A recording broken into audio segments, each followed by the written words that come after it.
the knowledge that will be, can I use the word, disseminated or spread among the doctors in this hall in the coming years will be a great help to all of you. Also, Dr. Dolan, for the first symposium here, which was held on September 11th, he was able to arrange for some of the finest surgeons and doctors in the world on the staff of the Mayo Clinic. Needless to say, I'm just overwhelmed with this.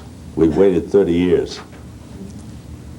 And those of us who've been around, as Ken pointed out, have met in all sorts of rooms around here, some of which at which we've been ashamed to invite our friends from around the country. That's no longer so.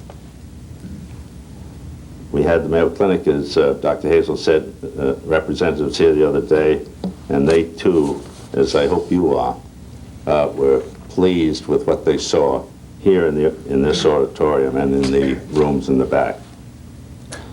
But on behalf of the medical staff, I want to thank all those who gave their money and talents in the erection of this conference center.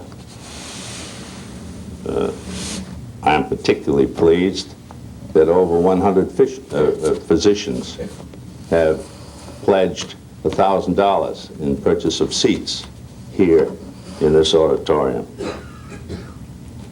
I'm pleased that the families of our deceased staff members have chosen to honor their memory with seats that you now see here.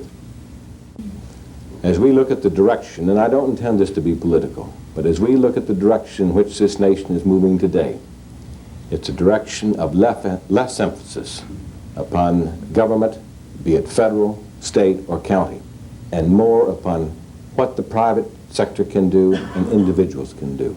And indeed, this magnificent gift will be an everlasting testimony of what the private sector and private individuals can do if properly inspired. But I would like to thank particularly members of the committee who helped make this possible. Mr. Bob Corish, Bob McAllister, Mr. Alan Plumley, Mr. Luttrell Parker, who served with me in this particular project. We pledge to do our very best to operate and maintain this beautiful facility on behalf of all the citizens of the Arlington community for the future benefit and use of all the citizens. Our motto here at the hospital is a commitment in community health care, and this building will certainly encourage and enhance this commitment. This conference center here is a medical education center intended for the furtherance of quality education in medicine. And I believe this step today is a large one toward having future doctors, nurses, and technicians say proudly, "I trained and worked at Arlington." On behalf of all the people of Arlington, I humbly but happily accept this, the John T. Hazel, MD Conference Center, into the Arlington Hospital family of facilities. Thank you, Dr. Hazel. Thank you, my friends, the Hazel family. And thank all of you for helping to make this possible. God bless you all.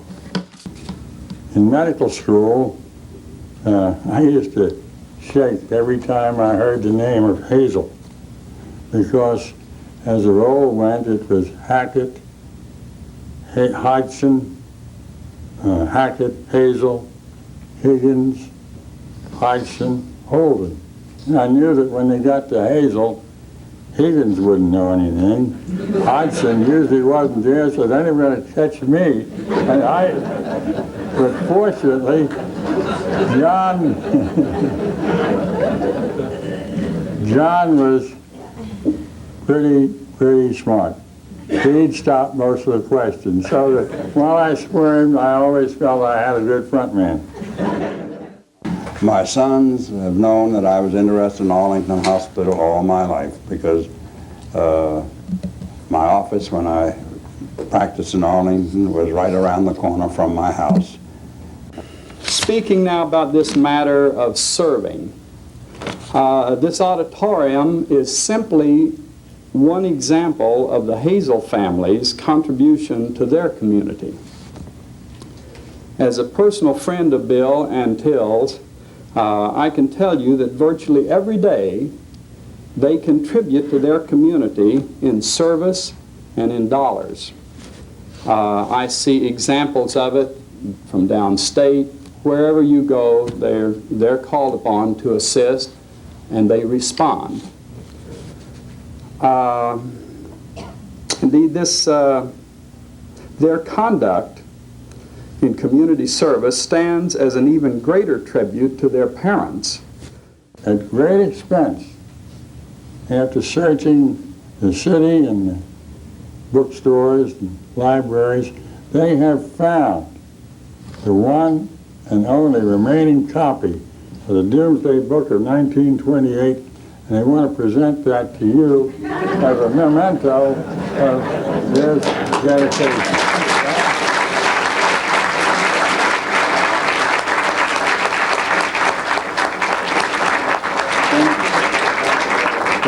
Before I sit I down, want to interrupt you and tell you a story. okay. When I went to Georgetown Medical School in February, I made a $5 deposit or a $10 deposit on a yearbook.